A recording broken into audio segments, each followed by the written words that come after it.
کبھی آپ نے غور کیا ہے کہ اللہ تعالیٰ نے ہر نماز کی ہر رکعت میں سورۃ الفاتحہ کا پڑھنا لازم قرار دیا ہے؟ اس کے بغیر نماز ہی نہیں ہوتی۔ لیسن 7 آف قرآن میری زندگی۔ ہمیں ایک نماز سے دوسری نماز تک 100 طرح کے معاملات پیش آتے ہیں۔ کوئی ڈیسیژن لینا ہوتا ہے، کسی کام میں مدد چاہیے ہوتی ہے، کوئی مسئلہ حل ہو کے نہیں دے رہا ہوتا، کسی کے بارے میں سمجھ ہی نہیں آ رہی ہوتی کہ کرنا کیا ہے۔ تو جب ہم ہر نماز کی ہر رکعت میں اللہ کے سامنے کھڑے ہو کر ہاتھ باندھ کر کہتے ہیں ایاک نعبد و ایاک نستعین، ہم صرف تیری ہی عبادت کرتے ہیں اور صرف تجھ ہی سے مدد چاہتے ہیں۔ اس کو اب ذرا ڈیپلی سمجھتے ہیں۔ یہ جو پہلے ورڈ استعمال کیا گیا نا ایاک، یہ زور پیدا کرتا ہے کہ اونلی یو الون، صرف تیری ہی عبادت کرتے ہیں، تیری سوا کسی کی نہیں۔ اور پھر عبادت کا مطلب ہوتا ہے کہ ہم پوری عاجزی، محبت اور فرمانبرداری کے ساتھ تیرے سامنے جھکتے ہیں، تیری بندگی کرتے ہیں۔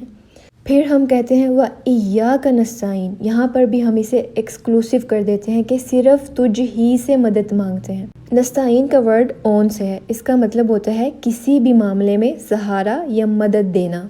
تو جب ہم کہتے ہیں ایاک نستعین تو ہم کہتے ہیں ہم ہر کام میں تجھ ہی سے مدد طلب کرتے ہیں، نہ اپنی ذات پر بھروسہ، نہ اپنے پیسے پر، نہ اپنی صلاحیتوں پر، نہ ہی کسی اور بندے پر۔